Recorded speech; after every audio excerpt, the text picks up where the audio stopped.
విజయసాయి రెడ్డి గారు మళ్ళీ చాలా రోజుల తర్వాత మీడియా ముందుకు వచ్చారు. అది కూడా లిక్కర్ స్కామ్ లో సిట్టు విచారణ కోసం పిలిస్తే ఆ సందర్భంగా వచ్చి సిట్టు విచారణలో ఏం జరిగింది అని చెప్పడం మానేసి ఆయన ఏం చెప్పదలుచుకున్నాడో, ఆయన మీడియాకి ఏం చెప్పదలుచుకున్నాడో అవన్నీ చెప్పేస్తున్నాడు వరుసపెట్టి.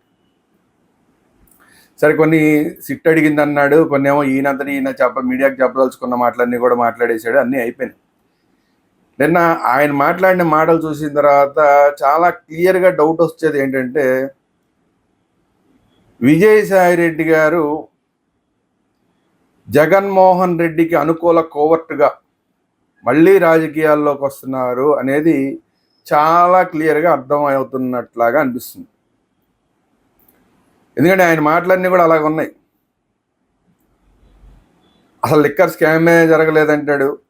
లిక్కర్ స్కామ్ జరిగిందా లేదా అనేది ఎవరో చెప్పాలి, నాకు తెలియదు అంటాడు. ఎందుకంటే ఈయనే అసలు అక్కడ మొదటి మీటింగులు, రెండో మీటింగు, మూడో మీటింగు, అన్ని మీటింగులోనూ ఉన్నది ఈయనే.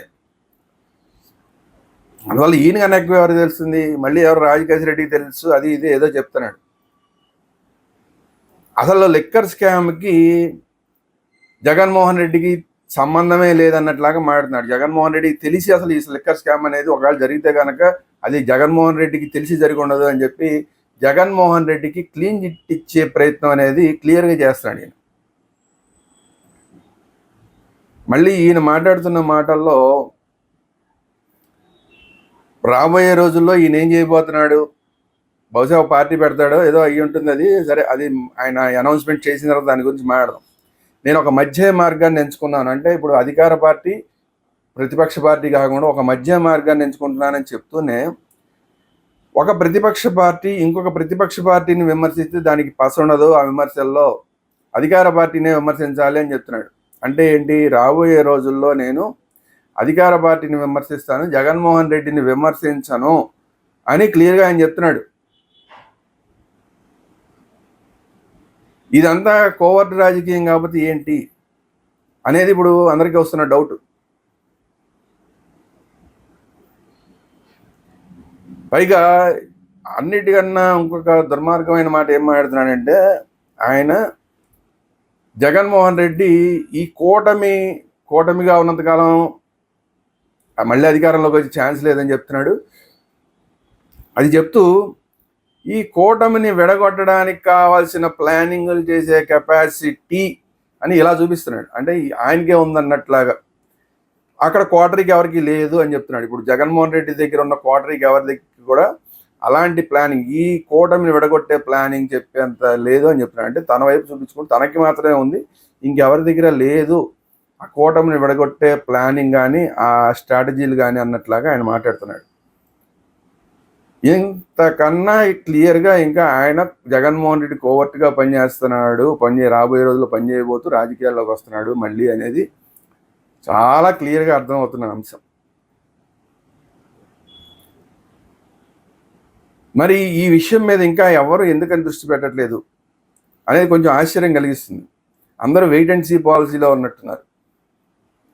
జగన్మోహన్ రెడ్డిని ఏదో ఆయన మాట్లాడిన జగన్మోహన్ రెడ్డిని 2 మాటలు మాట్లాడితే టీడీపీ అనుకున్న వాళ్ళందరూ కూడా వాటిని వేసుకుంటూ, లేదంటే చంద్రబాబు నాయుడిని ఏదో 2-3 మాటలు మాట్లాడితే కూటమి ప్రభుత్వం ఏం బాగలేదని మాట్లాడితే దాన్నేమో జగన్మోహన్ రెడ్డికి అనుకూలమైన వాళ్ళందరూ వేసుకుంటూ అంతవరకు సరిపెడుతున్నారు కదా. అసలు ఈయన ఈ కోవర్ట్ రాజకీయం చేస్తున్నాడన్న విషయాన్ని గుర్తించట్లేదు. ఇది చాలా డేంజర్. లేకపోతే ఇప్పుడు ఆయన మాట్లాడినట్టు మూడో ప్రత్యామ్నాయానికి అవకాశం ఉందంటే అవకాశం ఉన్నది వాస్తవం. ఎందుకంటే ప్రతిపక్షంగా జగన్మోహన్ రెడ్డి సరిగా పనిచేయట్లేదని క్లియర్గా తెలుస్తుంది. కానీ ఆ వచ్చే ప్రతిపక్షం ఎలాగ ఉండాలి? విజయసాయి రెడ్డి లాగా ఉండకూడదు, కోవర్ట్ రాజకీయాలు చేసే ప్రతిపక్షం ఉండకూడదు. జగన్మోహన్ రెడ్డికి అనుకూలంగా కోవర్ట్ రాజకీయం చేయడం కోసం ఒక రాజకీయ పక్షమో, రాజకీయ పార్టీనో, రాజకీయ ప్రత్యామ్నాయం వస్తే దానివల్ల ఉపయోగం లేదు. కాబట్టి క్లియర్గా అందరూ అర్థం చేసుకోవాల్సింది ఏంటంటే, ఆయన ఏం చెప్పదలుచుకుంటున్నాడు. ఎవరు అక్కడ ప్రెస్ మీట్లో అడగకుండానే ఆయన చెప్పదలుచుకున్న అన్నీ వరుస పెట్టి చెప్పాడు. ఆయన రాజకీయ ఎజెండా కూడా చెప్పాడు ఇండైరెక్ట్గా. మళ్ళీ ఏదో 25వ తారీఖు తర్వాత ఏదో అనౌన్స్ చేస్తాను ఏదో చెప్తున్నాడు. సరే, అది అనౌన్స్ చేసిన తర్వాత దానికి మాట్లాడదాం. కానీ ఆయన ఇప్పుడు ఒకటి ఆయన ఇంకొక మాట మాట్లాడింది ఏంటంటే, నేను అసలు ఒక్క నిమిషం, నేను అసలు అప్రూవర్గా మారను అని చెప్తున్నాడు. అంటే ఏంటి, జగన్మోహన్ రెడ్డికి వ్యతిరేకంగా నేను ఒక్క మాట కూడా మాట్లాడను అని చెప్తున్నాడు. ఇప్పుడు దాకా మీరు ఎక్కడన్నా చూడండి, ఆయన మొదట్లో ఇలాగే లిక్కర్ స్కామ్ గురించి, రాజకేశ్ రెడ్డి గురించి మాట్లాడినప్పుడు, అవి చెప్పినప్పుడు కూడా జగన్మోహన్ రెడ్డి మీద ఏ వాళ్ళని ఇవ్వలేదు. ఇప్పుడు కూడా ఏమంటున్నాడు, నేను అప్రూవర్గా మారే క్వశ్చన్ అనేది నా ప్రపంచంలో ఏ శక్తి నన్ను అప్రూవర్గా మార్చలేదండి. అంటే ఏంటి, ఎవరు కూడా నన్ను జగన్మోహన్ రెడ్డికి వ్యతిరేకంగా మార్చలేరు అని చెప్పి ఇండైరెక్ట్గా క్లియర్గా చెప్తున్నాడు ఆయన. దీన్ని అర్థం చేసుకోవట్లేదు, చాలామంది అర్థం చేసుకోవట్లేదు. కాబట్టి ఇన్ని రకాలుగా ఆయన ఎక్కడా కూడా, ఇప్పుడు ఆయన బయటికి వచ్చిన తర్వాత కూడా నన్ను బయటికి పంపించారని చెప్తే, కోటరీలో వాళ్ళు బయటికి పంపించారని చెప్తున్నాడు తప్ప ఎక్కడా కూడా జగన్మోహన్ రెడ్డి గారికి వ్యతిరేకంగా మాట్లాడాలి. అప్పుడు మాట్లాడాలి, ఇప్పుడు మాట్లాడాలి, ఇంకా ముందు కూడా మాట్లాడతాడు నేను అనుకోవట్లేదు. ఇప్పుడు కూడా రాబోయే రోజుల్లో జగన్ ఎలా రాడో చెప్తున్నాడు. అంటే కూటమి ఉంటే రాడు, అంటే కూటమి కనుక విచ్ఛిన్నమైతే వస్తాడనే చెప్తున్నాడు ఆయన. దానికి కావాల్సిన ప్లాన్లు ఇచ్చే తెలివితేటలు ఉన్నాడని ఇట్లా చూపించుకుంటూ అక్కడ కోటరీ దగ్గర ఎవరి దగ్గర లేవని చెప్తున్నాడు. సో జగన్మోహన్ రెడ్డి మీద ఈగ వాళ్ళని ఇవ్వకపోవటం ఒకటి, అప్రూవర్గా మారను అని చెప్పడం రెండు, తర్వాత ఒక ప్రతిపక్షం ఇంకో ప్రతిపక్షం మీద విమర్శించకూడదు అని చెప్తూ, అంటే రాబోయే రోజుల్లో జగన్మోహన్ రెడ్డిని విమర్శించను అని చెప్పడం మూడు. అసలు లిక్కర్ స్కామ్ అనేది ఉందని నేను అనుకోవట్లేదు, జగన్మోహన్ రెడ్డికి తెలిసి జరిగింది, లేదంటే జగన్మోహన్ రెడ్డికి దీని గురించి అవగాహన ఉందంటే నేను అనుకోవట్లేదని ఆయన క్లీన్ చిట్ ఇచ్చే ప్రయత్నం నాలుగు.